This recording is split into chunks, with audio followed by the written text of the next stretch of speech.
ایک دن فرت بالا خانے کے کمرے میں بیٹھی اپنی خادمہ سے باتیں کر رہی تھی کہ اچانک سیڑھیوں پر کسی کے بھاگنے کی آواز سنائی دی اور آن کی آن میں ایک 12 سال کا سانولے رنگ کا لڑکا کمرے میں داخل ہوا۔ خادمہ نے کہا، منور تم کیسے نالائق ہو، بی بی جی نے کتنی بار تمہیں سیڑھیوں پر بھاگنے سے منع کیا ہے؟ منور نے خادمہ کو جواب دینے کی بجائے فرد کی طرف متوجہ ہو کر کہا، بی بی جی آج ایک مہمان آئے ہیں، وہ کوئی بہت بڑے آدمی معلوم ہوتے ہیں۔ کریم خان نے ان کا گھوڑا استبل میں باندھ دیا اور میں نے انہیں دیوان خانے میں بٹھا آیا ہوں۔ انہوں نے آتے ہی بھائی جان انور علی اور بھائی جان مراد علی کے متعلق پوچھا۔ میں نے جواب دیا کہ بھائی جان انور علی یہاں نہیں ہے اور مراد صاحب اس وقت مدرسے میں ہیں۔ اس کے بعد انہوں نے دلاور خان اور صابر کے متعلق پوچھا۔ میں نے جواب دیا کہ صابر مر چکا ہے اور دلاور خان بھائی جان انور علی کے ساتھ گیا ہوا ہے۔ پھر انہوں نے پوچھا، تم کون ہو؟ میں نے جواب دیا، میں بی بی جی کا نوکر ہوں۔ فرد نے کہا، تم نے ان کا نام نہیں پوچھا؟ جی، انہوں نے خود ہی کہا تھا کہ بی بی جی سے میرا سلام کہو اور انہیں یہ بتاؤ کہ میرا نام اکبر خان ہے۔ فرد کے لیے یہ خبر غیر معمولی تھی۔ وہ چند ثانیے بے حس و حرکت بیٹھی رہی اور پھر مضطرب سی ہو کر بولی، منور جاؤ انہیں اندر لے آؤ اور نیچے کے بڑے کمرے میں بٹھا دو۔ منور بھاگتا ہوا نیچے اترا، لیکن نصف سے زیادہ سیڑھیاں طے کرنے کے بعد وہ اچانک رکا اور دبے پاؤں نیچے اترنے لگا۔ رہائشی مکان کی 4 دیواری سے باہر نکل کر وہ دیوان خانے کے ایک کمرے میں داخل ہوا۔ اکبر خان کسی گہری سوچ میں سر جھکائے بیٹھا تھا۔ اس کی تھوڑی اور کن پٹیوں کے قریب داڑھی کے کچھ بال سفید ہو چکے تھے، لیکن چہرے پر ابھی تک جوانی کی دلکشی کے کچھ آثار بھی باقی تھے۔ منور نے کہا، جناب بی بی جی آپ کو اندر بلاتی ہیں۔ اکبر خان کچھ کہے بغیر اٹھا اور منور کے ساتھ چل دیا۔ تھوڑی دیر بعد وہ رہائشی مکان کے ایک کشادہ کمرے میں داخل ہوئے اور منور نے کہا، جناب آپ تشریف رکھیں، میں بی بی جی کو اطلاع دیتا ہوں۔ منور باہر نکل گیا اور اکبر خان ایک کرسی پر بیٹھ گیا۔ کمرے میں قالین کے اوپر شیروں اور چیتوں کی چند کھالیں بچھی ہوئی تھیں۔ ایک دیوار کے ساتھ کھونٹیوں پر چند تلواریں اور بندوقیں ٹنگی ہوئی تھیں۔ دوسری دیوار کے ساتھ ایک خوبصورت تختی پر ایک خنجر اور 2 پستول پڑے ہوئے تھے۔ باقی 2 دیواروں کے ساتھ کتابوں کی الماریاں تھیں اور یہ سب اس شخص کی یادگاریں تھیں جو اکبر خان کو تمام دنیا سے زیادہ عزیز تھا، معظم علی۔ معظم علی کے ساتھ رفاقت کے زمانے کے ان گنت واقعات ایک ایک کر کے اس کے سامنے آ رہے تھے۔ اس کی شہادت کی خبر سننے سے پہلے یہ بات کبھی اس کے ذہن میں نہیں آئی تھی کہ کسی دن وہ سرنگا پٹم جائے گا اور وہاں معظم علی نہیں ہوگا۔ تنہائی بے بسی کے ایک کرب انگیز احساس کے تحت اس نے آنکھیں بند کر لیں۔ کمرے میں کسی کی آہٹ سنائی دی۔ اس نے آنکھیں کھولیں۔ فرد ایک سفید چادر اوڑھے اس کے سامنے کھڑی تھی۔ بھائی اکبر السلام علیکم، اس نے لرزتی ہوئی آواز میں کہا۔ اکبر جلدی سے اٹھ کر کھڑا ہو گیا۔ اس نے سلام کا جواب دینے کی کوشش کی، لیکن الفاظ اس کے حلق میں اٹک گئے۔ اس کی آنکھیں آنسو سے لبریز تھیں۔ فرت نے دروازے کے قریب ایک کرسی پر بیٹھتے ہوئے کہا، اکبر بیٹھ جاؤ۔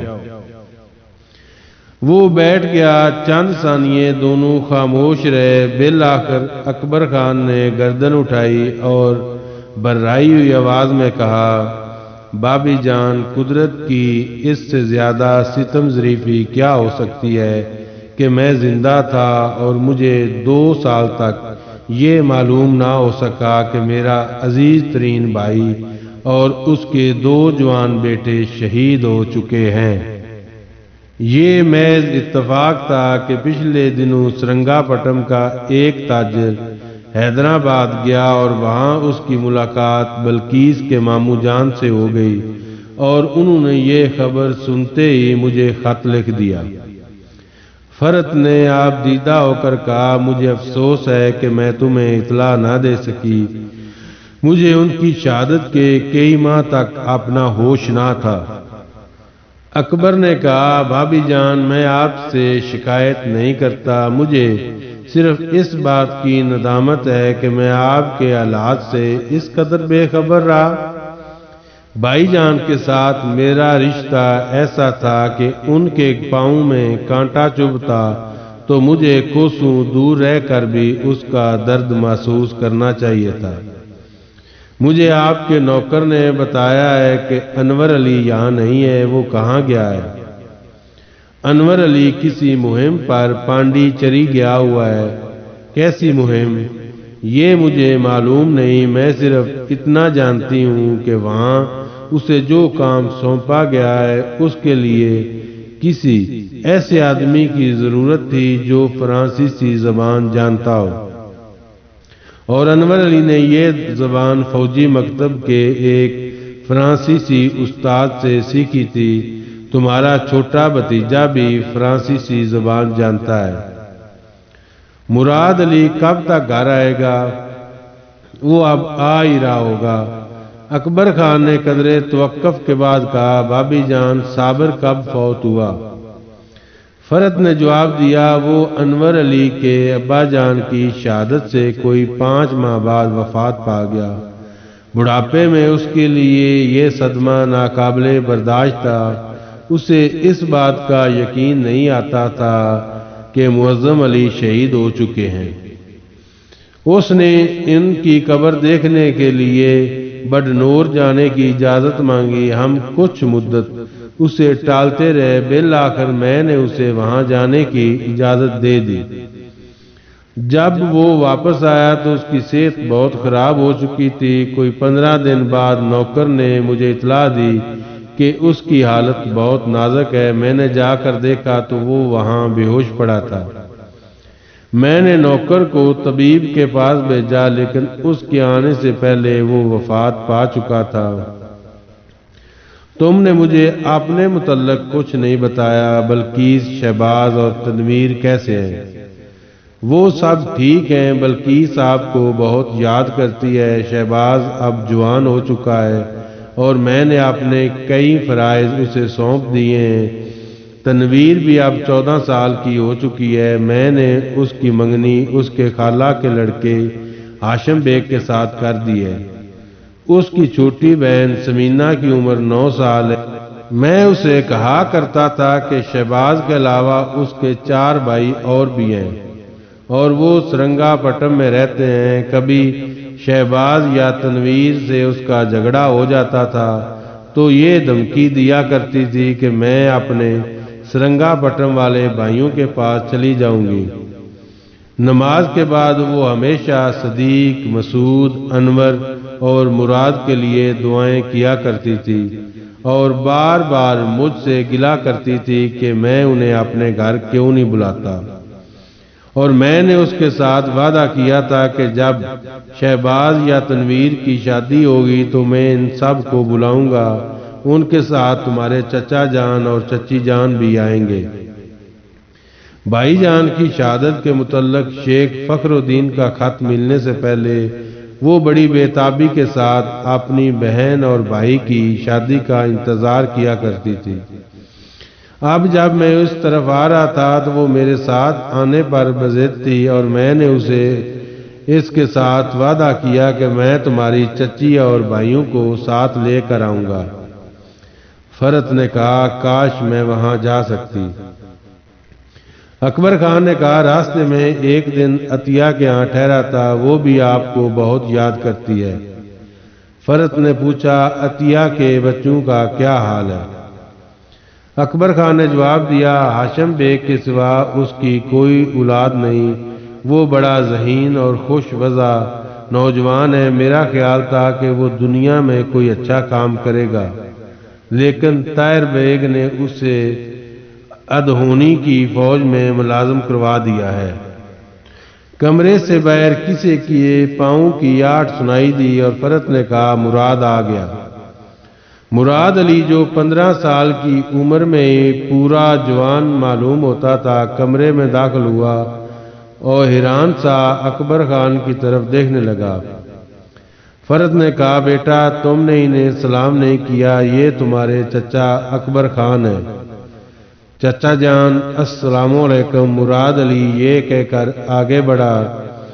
اکبر خان نے اٹھ کر اس کے ساتھ مصافحہ کیا اور پھر دونوں ایک دوسرے کے قریب بیٹھ گئے۔ فرت نے کہا بیٹا آج تم نے بہت دیر کر دی۔ مراد علی نے جواب دیا امی جان آج جب چھٹی ہونے والی تھی تو برہان الدین اچانک مکتب کے معائنہ کے لیے وہاں آ گئے تھے، اس لیے ہمیں وہاں کچھ دیر رکنا پڑا۔ اکبر خان نے کہا مراد تمہاری تعلیم کب ختم ہوگی؟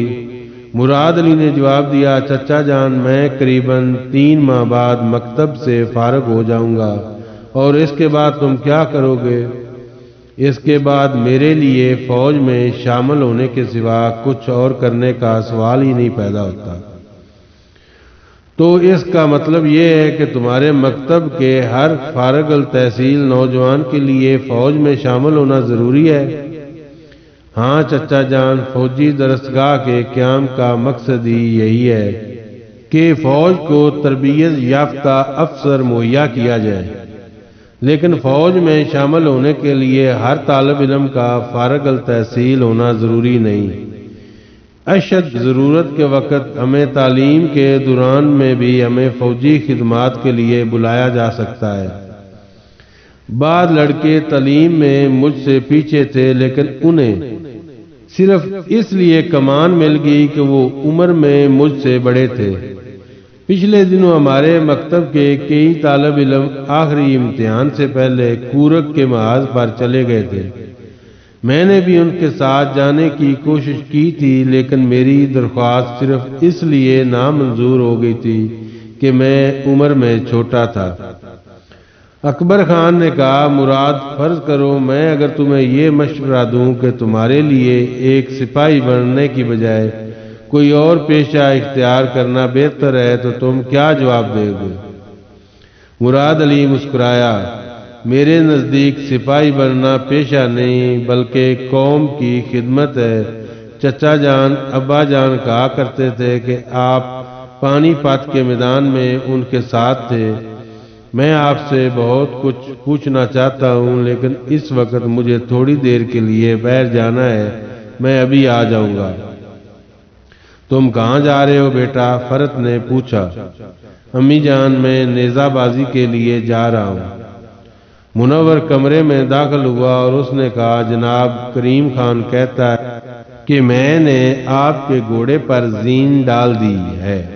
مراد علی اٹھ کر کمرے سے باہر نکل گیا۔ اکبر خان نے کہا بھابی جان میں آپ سے ایک درخواست کرنا چاہتا ہوں، برا نہ مانیے گا۔ آپ کا خاندان قوم کے لیے بڑی قربانیاں دے چکا ہے، اب قوم کو یہ حق نہیں کہ آپ سے مزید قربانیوں کا مطالبہ کرے۔ میں یہ محسوس کرتا ہوں کہ سرنگا پٹم میں آپ کے بچے محفوظ نہیں۔ آپ میرے پاس چلیں، مجھے یقین ہے کہ میں انور علی اور مراد کے لیے کئی اور دلچسپیاں تلاش کر سکوں گا، وہاں ان کے لیے نہایت اچھی زمین حاصل کی جا سکتی ہے۔ فرت نے کہا اکبر تم کیا کہہ رہے ہو؟ میں اس وطن کو کیسے چھوڑ سکتی ہوں جس کی حفاظت کے لیے میرے شوہر اور میرے بیٹوں نے اپنا خون پیش کیا تھا؟ لیکن بھابی جان اس کا نتیجہ کیا ہوگا؟ آخر یہ جنگیں کب ختم ہوں گی؟ کل تک سلطان انگریزوں کے ساتھ برسرے پیکار تھا اور آج وہ اندرونی بغاوتوں کا سامنا کر رہا ہے۔ اس کے بعد شاید نظام اور مرہٹے میدان میں نکل آئیں۔ فرت نے کہا میں صرف اتنا جانتی ہوں کہ ہماری جنگ ایک مقصد کے لیے ہے، اس مقصد کے لیے